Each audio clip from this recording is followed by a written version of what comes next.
Welcome back to Fireside Knicks with your boys Alex and Ryan. So today we're talking about a report that has emerged. Ian Begley of SNY suggested, or not suggested, but rather stated, that the Knicks have checked in on Atlanta Hawks center Clint Capella. Now Capella has a $22.3 million cap hit for the 2024-25 season. He is essentially a one-year rental, and for the Hawks, he's on the last year of his deal. So he was on an expiring contract. How much is he really worth? He is 30 years old now. He's not going to cost you an arm and a leg, in my opinion. He's not a guy that should cost you a bunch of capital. I'm not exactly sure where this type of deal will go because, they might want to dump his salary. Well, this is a nice player. I mean, he is kind of what the Knicks are looking for to help offset any potential injuries to Mitchell Robinson. You could argue that if you go get a guy like Clint Capella, he starts for you and Mitch is the backup. Mitch is the guy that comes in off the bench on that secondary rotation. He can go max effort and play like 20 minutes a game, and they can keep him fresh and, obviously void of any fatigue. So when it comes to Mitch, the more he plays, the much higher his probability for injury gets because he plays hard, and I respect the hell out of that. I think he's a really, really good player defensively when he's available. He is such an asset against some of these bigger scorers like the Joel Embiids of the world or the Jokic's of the world. So kind of looking at what Mitch's role is, I think that he's such a specialist in a lot of really important ways, but he can't be a specialist if he's not available and he's not healthy. So a guy like Clint Capella can eat minutes for you. He can rebound like crazy for you. He can do the dirty work and keep Mitch healthy, and that's the most important thing for me. He's probably not going to cost an arm and a leg. What are you thinking right now, Ryan, about a guy like this who the Knicks have checked in on? There haven't been further progressions in terms of trade talk. Seems like the Knicks are planting seeds, trying to see what sprouts, trying to see what comes to them and what becomes available. They're being patient. They still have months to go before the regular season, so they don't have to rush into anything. But there are some seeds being planted. I do like Capella as a potential option for this team. Yeah, and what you alluded to with the Knicks center situation, it's not that Mitchell Robinson isn't a capable starting center. He absolutely is. It's that we know that Mitchell Robinson will miss time, and you need a backup who is also a starting caliber center on a championship caliber team. Clint Capella is I think a safe pick. You're not really going to raise his ceiling much. It's not like this is a player who's going to become an all NBA center with you. There's the upside again, it isn't as high, but the floor is extremely high here. Every single year of Clint Capella's career, he has been at or above the 80th percentile in EPM, except for his rookie season. So for basically 8 years, he's been, one of the better players in the NBA, and we know he's an excellent rebounder. This past season, he averaged 10.6 boards a game and 11.5 points a game. We know he's going to be a double-double machine. He has a lot of the same kind of he has the exact kind of profile the Knicks are looking for. A guy who can bring down boards. He was in the 99th percentile in offensive rebound percentage, in a 93rd percentile in defensive rebound percentage. And Alex, again, they just need somebody who can adequately back up Mitchell Robinson in the scenario where he gets hurt. We're trying to find an insurance policy, an insurance plan. Jericho Sims is not an insurance policy. Unless he takes some massive leap in year 3 that I didn't see coming, I don't view him as a capable backup. And I don't view Precious Achiuwa as a solution either. And the Knicks haven't even signed him. So, you can't even say, well, he's on the team. He's not. Alex, if the Knicks get Clint Capella, people can say, well, they want this guy, they want Kessler, they want Duren. I really like Duren. I really like Kessler. You can't be upset if they get Clint Capella. And they've kicked tires on this before. Remember the DeJounte Murray stuff? It was a thing. Yeah. No, there absolutely was. So they have been connected to the Hawks in the past. We've discussed kind of recently all the different center options that are potentially available. We've discussed Brook Lopez, you mentioned Duren, Nick Richards, and Walker Kessler. Kessler's going to cost you 2 first-rounders, maybe more. It's not worth it. The Jazz, you mentioned in the last episode, not fun to deal with. Nick Richards could be interesting. Charlotte's a bad team. Miles Bridges is gone. They are just awful. Is LaMelo going to come back and lead them to a playoff appearance? Probably not. They should be looking to get draft capital and restructuring here. Nick Richards is I'm gonna be straight with you about Nick Richards. Horrible defender, horrible. The reason I don't think that he would actually be on this Knicks team or even sniff this Knicks team is because Tom Thibodeau would look at him and say, "There's no way we can trust him." Right? He can rebound. He's an okay scorer. Maybe there's upside there. I think he had a 117 defensive rating last season. He was terrible. But again, you're on the Charlotte Hornets. Everybody around you was terrible. So Looking at that, and I have Brandon Miller. I like him, but for the most part, really bad defensive team. And, he may have just got caught up in that kind of situation. But he's not known for his defense, that's for sure. So, Nick Richards probably not the best fit for the Knicks. I like Clint Capella because he's just a veteran, experienced. Like, he has so many minutes under his belt. He's going to offer you that rebounding prowess. I mean, a couple years back, 14.3 rebounds per game. He hasn't dipped below 10 since 2016 when he was 22 years old with Houston. He's a former Defensive Player of the Year candidate on 2 different occasions. Like, this is a very good player. And most importantly, Ryan, he's played a minimum of 63 games in his last 4 seasons, right? He played 73 games last year in his last 3 seasons. He played a high of 74, a low of 65. He's averaged no fewer than 25.8 minutes in those 4 seasons. So, like, he's going to play a lot of minutes for you. He's going to do a lot of damage.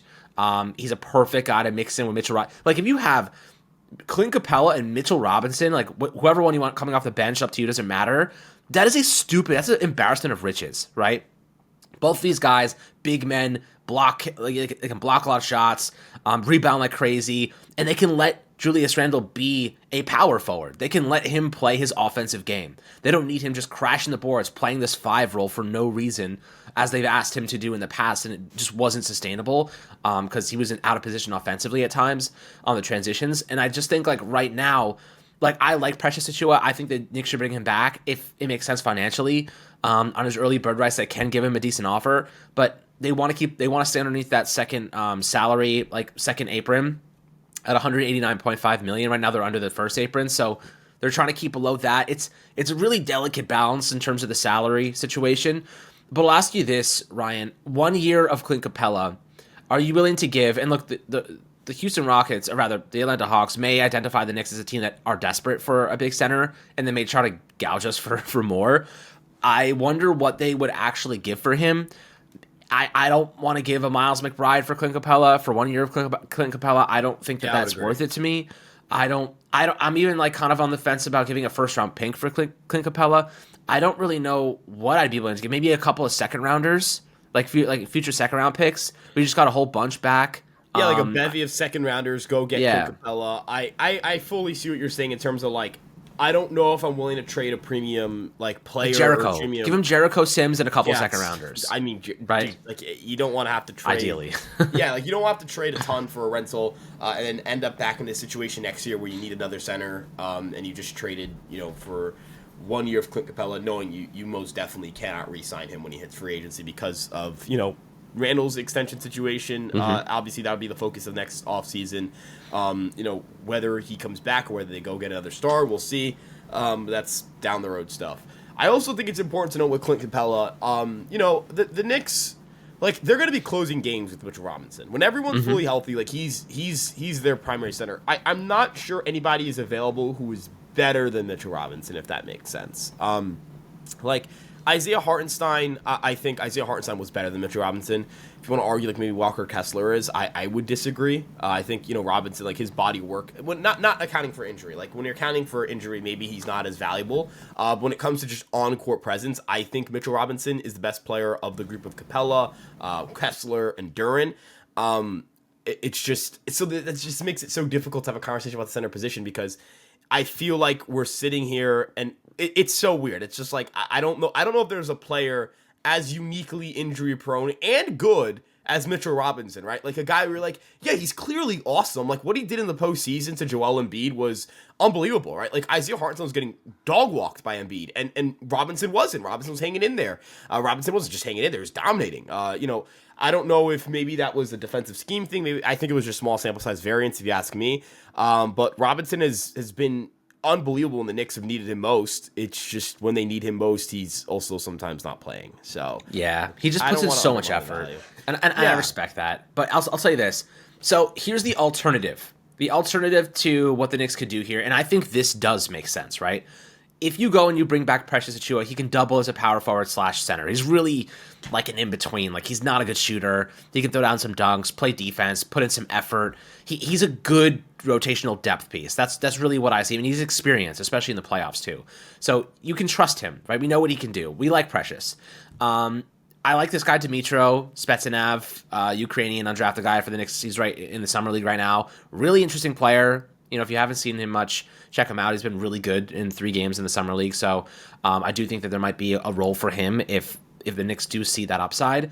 I don't think that Jericho Sims is even close to good enough defensively for him to be an everyday player off the bench. I just do not trust him at all. Yeah, he struggles with positioning a lot, man. It feels like he's never in the right spot. Never. It feels like, that. He's slow to rotate. Exactly. It feels like you're going to catch a kid up to game speed on a playoff. It's just not going to work. Not a playoff contender. Third string guy, totally fine. But he's not my backup. He's just not. Yeah. So this is what I will argue on behalf of what the Knicks can do. Do they need to sign a center right now? Not necessarily, right? If you bring back Precious Achiuwa, you have Julius Randle, who can double as a rebounding big man, and then you have Mitchell Robinson, right? And then worst case, you just survive with Jericho Sims until the trade deadline next year. So, for a guy like Clint Capella, if you're the Knicks, could you reasonably say to yourself, well, let's not go and get Clint Capella right now. Let's wait until the trade deadline to make sure that these guys are healthy, because you never know, guys could get hurt. We wait until the trade deadline, and now Clint Capella's value has diminished significantly because we're only getting 2 months of controllable time on his contract, right? You're not getting the whole year of Clint Capella. You're getting only 2 months of Clint Capella. So the value that you're going to give up for him is astronomically less. And if you're the Knicks right now and you're looking at your roster and you're saying, do we need Clint Capella to be a team that wins 50 games next year? No. Right? You're going to score a lot of points. You have some of the best elite defenders in the league, right? So, in my perspective right now, I just don't necessarily think that we need to make a move at the moment. They've checked in. They're seeing who's available, planting some seeds, but they have no reason to be over aggressive right now. Do you support the notion that they could wait until the deadline, survive until then, and then go and get a guy like this for pennies on the dollar compared to what they would get him for right now? I mean, I would like them to add. It doesn't have to be Capella, but I would like them to add a backup center. I can't roll into the season with Jericho Sims. And also, again, you put yourself in such a bad position. Let's say, for example, right? Let's say Robinson goes down the same time he went down last year. You are going a month with Jericho Sims starting center. Dude, you're getting torched by. You play Philly at any point over that stretch, they're dropping. I mean, Joel Embiid's dropping 50 on you, right? You play Giannis over that stretch, Giannis is dropping 50 on you. You play the Celtics over that stretch, and you've got, Porzingis, who is a mismatch for anybody on that team if you don't have Mitchell Robinson there. You're going to get crushed. That's going to hurt you in the standings. It does not have to be Clint Capella. I want to clarify this. It does not have to be Clint Capella. It doesn't have to be Jalen Duren. It doesn't have to be Walker Kessler, but it has to be a capable big. They have to have a capable big behind Mitchell Robinson on opening night because it's not Jericho Sims, in my opinion, and Mitchell Robinson's too much of an injury risk. It's too much of an injury risk, in my opinion, to wait till the deadline to go get somebody. Now, if you get a backup and they're not good enough, then you can just go get Clint Capella, and that player you have as your backup can be salary filler, right? If they re-sign Precious Achiuwa, for example, and he's their backup big, I wouldn't hate it. I wouldn't be enthralled by it, but would I say, they can't win games with him on the court? No, I fully understand they can win games with him on the court. And I fully understand that if a trade were to occur, Alex, you can move Precious Achiuwa in part of his salary to go get a big and go get a big making some money. You know what I mean? So I think the Knicks will get a backup big. I think the fact they're connected so many guys, I think they're trying to find something that makes sense for them. But they need to get a backup big. It doesn't have to be Clint Capella, but they have to get somebody between now and opening night. Yeah, I think you're right. I think they will probably go get somebody, at least a nice depth piece. It could be someone that's cheaper, and then maybe you make a bigger move at the deadline if need be, depending on what happens to Mitch this season, because it's just a matter of time before he gets hurt.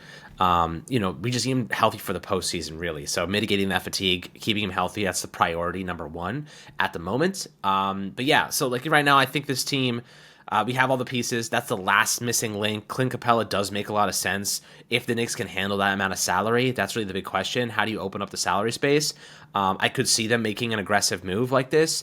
Having him and Mitch, I mean, that's the final piece of the puzzle. You know what I mean? That gives you a really good team. Really good team. Already really good. That's this is a championship caliber operation at the moment. So the Knicks know they got to get this next piece right. They got to get this piece that's going to be aggressive, fill a need, play a role, and do it at a high level, even if it costs them a little bit. They got to exercise this window. Look, I love Miles McBride, but if he's standing in the way of adding a legitimate piece to win a championship, I'm moving Miles McBride. You know what I mean? that ring, that 50-year drought coming to an end is a lot more valuable than Miles McBride. Love the guy. We don't have to give him up. Quickly. Like they They traded moved, yeah, they moved quickly. Like Emmanuel quickly. I Yeah. mean, I'm not saying Valuable he's a piece. superstar, but like let's have an Good honest player. conversation Good here. player. Yeah, the guy legitimately was like he should have won Sixth Man of the Year. He should have won Sixth Man of the Year that year that we lost to Miami in round 2. And the more important thing here, we all know that with extended opportunities, I say Emmanuel quickly is going to score 20 to 22, 23 points a game. He's going to be really good with the Raptors. He's going to be an excellent player. He's a great defensive player. You're the Knicks. They are not going to hold on to players and go, oh, but we really like this guy if they think they're getting better. They've shown time and time again. Like, that's why I say, Julius Randle, like, I love Julius Randle. His spot on the team is not as secure with the upcoming extension and also, like, I mean, dude, if, like, Kevin Durant became available, and he was willing to go to the Knicks, do you think they're going to go, nah, we don't want to move Randle, we want to keep... No, they would trade for Kevin Durant. You know what I mean? Like, that kind of thing. Like, they'll go get the better player when it's available, and they'll trade their own guys to go get that. And I love that for my front office. You know what I mean? Yeah, I mean, I think this team has a really good balance right now. I love the fact that our wings are a little bigger and athletic and, really good defenders. Randall has that physicality that I think just wears teams down inside. You're going to just overwhelm teams with the level of talent that we have right now. Even if, maybe Randall's role on this team is not as cemented as the others, but I still think he could be a really good player. I think he should reduce how much he's shooting from outside in the 3-point range, but aside from that, I think that the Knicks don't have to rely on him. Like, that was really the problem with Julius Randle. I think maybe the scoring numbers will be down a little bit because, as you mentioned, that's fine. But I think his on-court impact will be massive. I was only talking about the Kevin Durant thing to point out the Knicks, when they feel like they can get an upgrade, I think are aggressive to do that. I think that's where they separate themselves from every other New York team, right? It feels like the Yankees, to an extent, succumb to fan pressure. Like, they'll do things that are popular or, like, explainable. The Giants, for sure, succumb to fan pressure all the time. I mean, you have that whole thing with Saquon Barkley at Hard Knocks, where John Mara's like, oh, but, the fans love him, jersey sales, this, and that. The Knicks are they're kind of like a stone cold operation in terms of their front office. They're so much better ran than they get credit for. They are like I don't mean to like kind of like glaze a team that hasn't won a title, but like they're cold hard in their decision making, and it usually works out for them. Like, I remember the Barrett and IQ trade. That was wildly unpopular, and it was wildly successful. You know what I mean? Like, that trade, massive benefits. So, if the Knicks have to float, let's say, a Miles McBride to go get a really good center, is what it is. Campaign, step on up, buddy. Tyler Kolek, step on up, buddy. Obviously, Dante DiVincenzo, I think, will be the lead scorer on that bench. They'll find ways to patch up the rest of their roster. And this is somebody who loves Miles McBride. They'll find ways. You know what I mean? They can get better and move on from McBride, and I wouldn't really bat an eye. Yeah, I mean, look, I think that there's a big difference between the Knicks like tossing in Miles McBride to the Mikal Bridges trade because he was a salary dump and moving him for a legitimate asset that's going to help you win a championship. The Knicks got Bridges anyway. So, they moved like Shake Milton to the Brooklyn, who signed like was a 3 or $9 million deal, stupid contract. But what a funny thing, dude. Picking him up is why we were able to complete that deal without having to trade like Miles McBride. Like, that's unbelievable, man. Unbelievable. But, roundabout it again, with Randall, I just think the Knicks had to lean on him to be their clutch, be the clutch player in the past. That dude is not sniffing a fourth quarter shot in the clutch in clutch moments, you could say. It's Jalen Brunson's ball. Like, Randall, buddy, you are a decoy. Like, you are setting a pick. You know what I mean? Like, you are no longer getting the ball in high leverage moments. It is Brunson's offense. If he wants you to have the ball, that's a different story. But Brunson is going to take that rock, and you are there to rebound it if he misses. That is all we need him to. Randall's been a very solid player, but God, he can't finish games, and that's where the Knicks finally have their solution in place. Having Randall, like, that's gravity right there. Like, as a defense, you can't just leave Julius Randle wide open. No, you can't. Bridges, dude, have you seen Bridges like late in close numbers last year? Like, his effective field goal percentage, his true shooting percentage, they were excellent in those situations. I'm not saying that that's indicative of what he'll do this year, but I am saying that, I think his skill set does kind of match what would work in late in close situations. He's a good shooter, perimeter scorer, that kind of thing. It's kind of like how Giannis, like, people talk about whether he can actually close games or not. There's no question whether Giannis is a championship one. He won a title. He is one of the greatest players of the last decade, right? But he can't shoot. shoot. You know what I mean? So you can just hack it, you send him to the free throw line. That's part of it. You need to have somebody who can space the floor on the court to close out these games for you.